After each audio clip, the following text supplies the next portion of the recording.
16 सोमवार व्रत कथा। ओम नमः शिवाय। पृथ्वी पर ब्रह्मन की इच्छा से भगवान शिव और पार्वती जी अमरावती नगर में पहुँचे। वहाँ वन उपवन और सुंदर भवनों को देखकर भगवान शिव को बहुत अच्छा लगा। उन्होंने कुछ दिन पार्वती के साथ उसी नगर में रहने की सोची। उस नगर के राजा ने भगवान शिव का एक विशाल मंदिर बनवा रखा था। शिव और पार्वती जी उस मंदिर में रहने लगे। एक दिन पार्वती ने भगवान शिव से कहा, हे प्राणनाथ, आज मेरी चौसर खेलने की इच्छा हो रही है।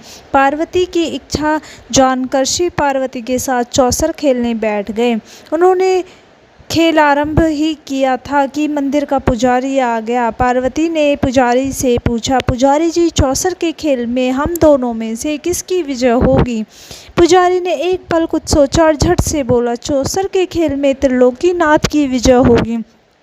यह कहकर पुजारी पूजा पाठ में लग गया। कुछ ही देर बाद चौसर के उस खेल में शिव की पराजय हुई और पार्वती जी जीत गई। पार्वती जी ने पुजारी के मिथ्या वचन से रुष्ट होकर उसे कोढ़ी हो जाने का शाप दे दिया। शिव और पार्वती कैलाश पर्वत लौट गए। पार्वती के शाप से कुछ ही देर में पुजारी का सारा शरीर कोढ़ से भर गया। नगर के स्त्री पुरुष उस पुजारी की परछाई से भी दूर रहने लगे। कुछ लोगों ने राजा से पुजारी के कोढ़ी हो जाने की शिकायत की तो राजा ने किसी पाप के कारण पुजारी के कोढ़े हो जाने का विचार कर उसे मंदिर से निकलवा दिया। उसकी जगह दूसरे ब्राह्मण को पुजारी बना दिया। कोढ़ी पुजारी मंदिर के बाहर बैठकर भिक्षा मांगने लगा। कोढ़ी पुजारी को भीख मांगते बहुत दिन हो गए। एक दिन स्वर्ग लोक की कुछ अप्सराएं उस मंदिर में भगवान शिव की पूजा करने आए। उस कोढ़ी पुजारी को देखकर अप्सराओं को बहुत दया आई। उन्होंने पुजारी से भयंकर कोढ़ के बारे में पूछा। पुजारी ने उन्हें भगवान शिव और पार्वती के चौसर खेलने और पार्वती जी के शाप देने की सारी कहानी सुनाई। शाप की कहानी सुनकर अप्सराओं ने पुजारी को कहा, हे ब्राह्मण, तुम चिंता न करो, तुम 16 सोमवार के विधिवत व्रत करो, तुम्हारे सभी कष्ट, रोग, विकार शीघ्र नष्ट हो जाएंगे। पुजारी ने अप्सराओं से कहा, लेकिन मुझे 16 सोमवार व्रत की विधि का कुछ पता नहीं है। उसकी बात सुनकर अप्सराओं ने कहा, सोमवार के दिन सूर्योदय से पहले उठकर स्नान आदि से निवृत्त होकर स्वच्छ वस्त्र पहनकर आधा सेर गेहूं का आटा लेकर उसके 3 भाग करना। फिर घी का दीपक जलाकर गुड़, नैवेद्य, बेलपत्र, चंदन, अक्षत, फूल, पुंगीफल, जनेऊ का जोड़ा लेकर प्रदोष काल में 1 भाग भगवान शिव को अर्पण करके शेष 2 भागों को भगवान का प्रसाद मानकर वहाँ उपस्थित स्त्री, पुरुष और बच्चों को बांट देना। इस तरह व्रत करते हुए जब 16 सोमवार बीत जाएं तो 17वें सोमवार को 1 पाव आटे की बाटी बनाकर उसमें घी और गुड़ मिलाकर चूरमा बनाना। फिर भगवान शिव को भोग लगाकर वहाँ उपस्थित स्त्री, पुरुष और बच्चों को प्रसाद बांट देना।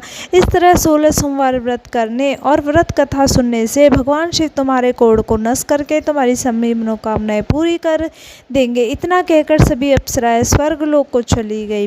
पुजारी ने अप्सराओं के कथनानुसार विधिवत 16 सोमवार के व्रत किए तो भगवान शिव की अनुकंपा से उसका कोढ़ नष्ट हो गया। राजा ने फिर उसे मंदिर में पुजारी बना दिया। मंदिर में भगवान शिव की पूजा करता हुआ ब्राह्मण पुजारी आनंद से जीवन व्यतीत करने लगा। कुछ दिनों के बाद पुनः पृथ्वी का भ्रमण करते हुए भगवान शिव और पार्वती जी उस मंदिर में पधारे। पुजारी को स्वस्थ देखकर पार्वती ने आश्चर्य से उसके रोग मुक्त होने का कारण पूछा तो पुजारी ने उन्हें 16 सोमवार व्रत करने की सारी कथा सुनाई। पार्वती भी 16 सोमवार व्रत की बात सुनकर बहुत प्रसन्न हुई और उन्होंने पुजारी से 16 सोमवार व्रत की विधि पूछकर स्वयं 16 सोमवार का व्रत आरंभ किया। पार्वती जी उन दिनों अपने पुत्र कार्तिकेय के नाराज होकर चले जाने से बहुत चिंतित रहती थी। वे कार्तिकेय को लौटा लाने के अनेक उपाय कर चुकी थी, लेकिन कार्तिकेय लौटकर उनके पास नहीं आ रहे थे। 16 सोमवार के व्रत करते हुए पार्वती ने भगवान शिव से कार्तिकेय के लौटने की मनोकामना की। व्रत समापन के तीसरे दिन सचमुच कार्तिकेय वापस लौट आए। कार्तिकेय ने अपने हृदय परिवर्तन के संबंध में पार्वती जी से पूछा, हे माता, आपने ऐसा कौन सा उपाय किया था जिससे मेरा क्रोध नष्ट हो गया और मैं वापस लौट आया? तब पार्वती जी ने मुस्कुराते हुए कहा, कार्तिकेय को 16 सोमवार के व्रत की कथा कह सुनाई। कार्तिकेय अपने एक ब्राह्मण मित्र के परदेश चले जाने से बहुत दुखी हो रहे थे। वह मित्र वापस नहीं लौट रहा था। उस मित्र को वापस लौटाने के लिए कार्तिकेय ने 16 सोमवार के व्रत की विधि पूछी। पार्वती जी ने कार्तिकेय को 16 सोमवार के व्रत की पूरी विधि बता दी। कार्तिकेय ने 16 सोमवार का व्रत करते हुए ब्राह्मण मित्र के वापस लौटने आने की मनोकामना प्रकट की। व्रत के समापन के कुछ दिनों बाद मित्र लौट आया। ब्राह्मण मित्र ने लौट कर आने पर कार्तिकेय से पूछा, प्रिय मित्र, तुमने ऐसा कौन सा उपाय किया था जिससे प्रदेश में मेरे विचार एकदम परिवर्तित हो गए और मैं तुम्हारा स्मरण करते हुए लौट आया। कार्तिकेय ने मुस्कुराते हुए कहा, हे मित्र, मैंने तुमसे मिलने की कामना करते हुए 16 सोमवार का व्रत किया था। व्रत समापन पर तुमने आकर मेरी कामना पूर्ण कर दी। ब्राह्मण मित्र 16 सोमवार व्रत के बारे में सुनकर बहुत खुश हुआ। उसने कार्तिकेय से 16 सोमवार व्रत की विधि पूछकर स्वयं व्रत करना शुरू कर दिया। 16 सोमवार व्रत का समापन करने के बाद ब्राह्मण नवक युवक ब्रह्मदत्त यात्रा पर निकला। कुछ दिनों बाद वह एक सुंदर नगर में पहुंचा। उस नगर की भव्य सजावट को देखकर ब्रह्मदत्त ने एक व्यक्ति से कारण पूछा। उस व्यक्ति ने बताया कि नगर के राजा हर्षवर्धन की बेटी राजकुमारी गुंजन का स्वयंवर हो रहा है। स्वयंवर में अनेक राज्यों के राजकुमार आए हैं। स्वयंवर में राजा हर्षवर्धन की हथनी जिसके गले में जयमाला डाल देगी, उसी के साथ राजकुमारी का विवाह होगा। ब्रह्मदत्त भी उत्सुकतावत महल में चला गया। वहाँ पर विशाल स्थल पर बहुत से राज्यों के राजकुमार बहुमूल्य वस्त्रों में सजे हुए उच्चासनों पर बैठे थे। तभी एक सजी धजी हथनी सूंड में जयमाला लिए हुए वहाँ आए। उस हथनी के पीछे अति सुंदर राजकुमारी गुंजन दुल्हन की वेशभूषा में चली रही थी। राजकुमारी के आगे चलती हुई हथनी ब्रह्मदत्त के समीप पहुंची और उसके गले में जयमाला डाल दी। तुरंत ही राजा ने राजकुमारी का विवाह ब्रह्मदत्त से कर दिया। 16 सोमवार के व्रत के प्रभाव से ब्रह्मदत्त का भाग्य बदल गया। ब्रह्मदत्त को राजा ने बहुत सा धन और स्वर्ण आभूषण देकर विदा किया। अपने नगर में पहुंचकर ब्रह्मदत्त आनंद से रहने लगा। एक दिन उसकी पत्नी गुंजन ने पूछा, हे प्राणनाथ, आपने कौन सा शुभ कार्य किया था जो उस हथनी ने राजकुमार को छोड़कर आपके गले में जयमाला डाल दी? ब्रह्मदत्त ने मुस्कुराते हुए कार्तिकेय द्वारा 16 सोमवार व्रत करने की सारी कहानी सुना दी। अपने पति से 16 सोमवार का व्रत महत्व जानकर राजकुमारी गुंजन ने पुत्र प्राप्ति की इच्छा से 16 सोमवार का व्रत किया। निश्चित समय पर भगवान शिव की अनुकंपा से राजकुमारी के एक सुंदर व स्वस्थ पुत्र उत्पन्न हुआ। दोनों पति पत्नी सुंदर पुत्र को पाकर बहुत खुश हुए।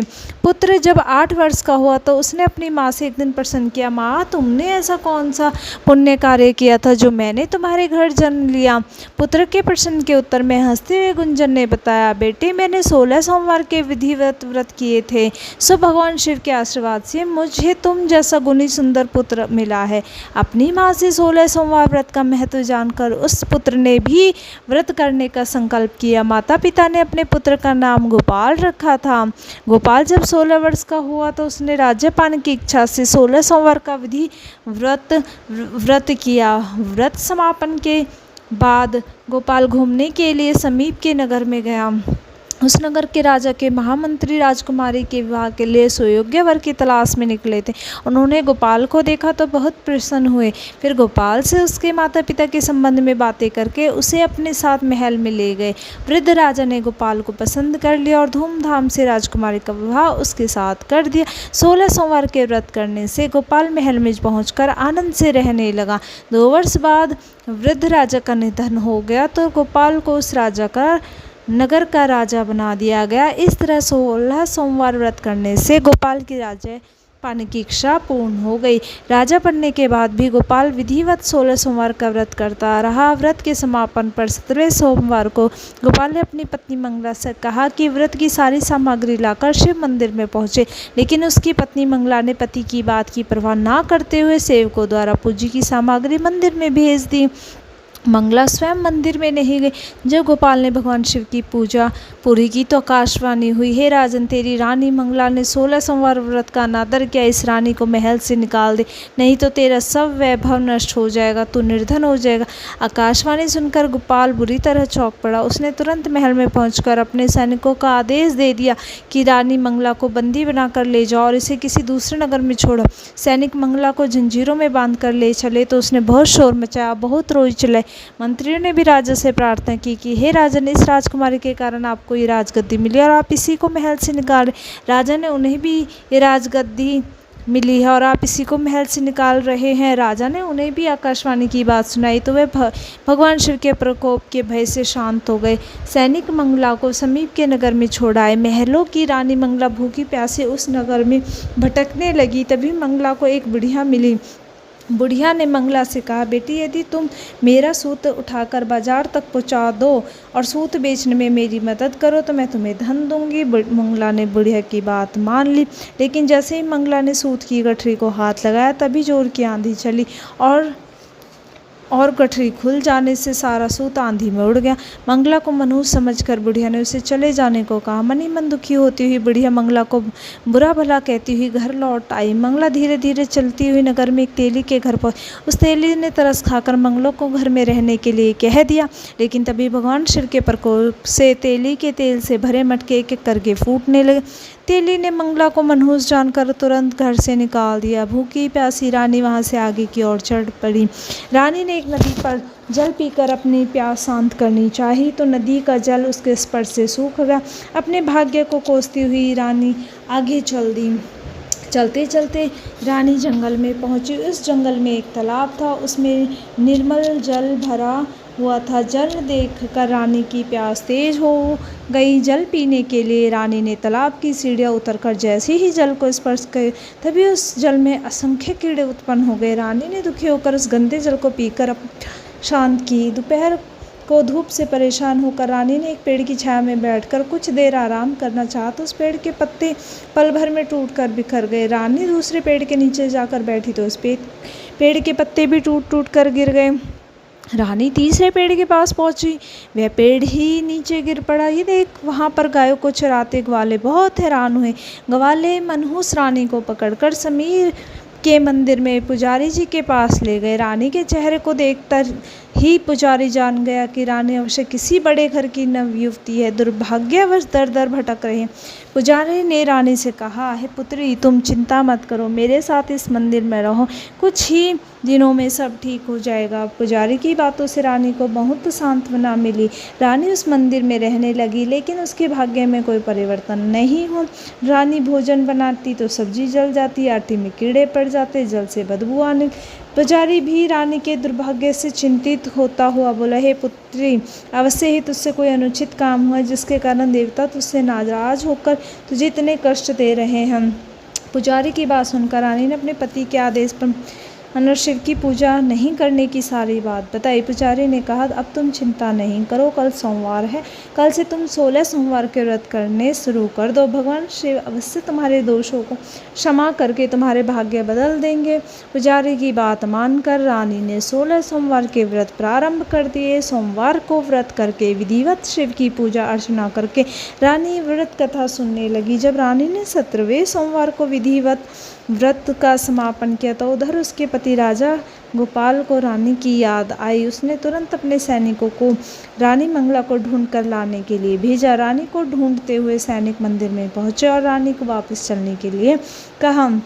पुजारी ने सैनिकों को मना कर दिया तो सैनिक निराश होकर लौट गए। उन्होंने लौटकर राजा को सारी बात बताई। राजा गोपाल स्वयं उस मंदिर में पुजारी के पास पहुंचा और रानी को महल से निकाल देने के लिए पुजारी से क्षमा मांगी। पुजारी ने राजा से कहा, ये सब भगवान शिव के प्रकोप के कारण हुआ है, इसलिए रानी अब कभी भगवान शिव की पूजा की अवहेलना नहीं करेगी। पुजारी ने समझा बुझाकर रानी मंगला को विदा किया। राजा गोपाल के साथ रानी मंगला महल में पहुंची। महल में बहुत खुशियां मनाई गई, पूरे नगर को सजाया गया। लोगों ने उस रात दिवाली की तरह घरों में दीपक जलाकर रोशनी की। ब्राह्मणों ने वेद मंत्रों से रानी मंगला का स्वागत किया। राजा ने ब्राह्मणों को अन्न, वस्त्र और धन का दान दिया। नगर में निर्धनों को वस्त्र बांटे गए। रानी मंगला 16 सोमवार का व्रत करते हुए महल में आनंद पूर्वक रहने लगी। भगवान शिव की अनुकंपा से उसके जीवन में सुख ही सुख भर गए। 16 सोमवार के व्रत करने और कथा सुनने से मनुष्य की सभी मनोकामनाएं पूर्ण होती है और जीवन में किसी प्रकार का भाव नहीं रहता। स्त्री पुरुष आनंद पूर्वक जीवन यापन करते हुए मोक्ष प्राप्त करते हैं।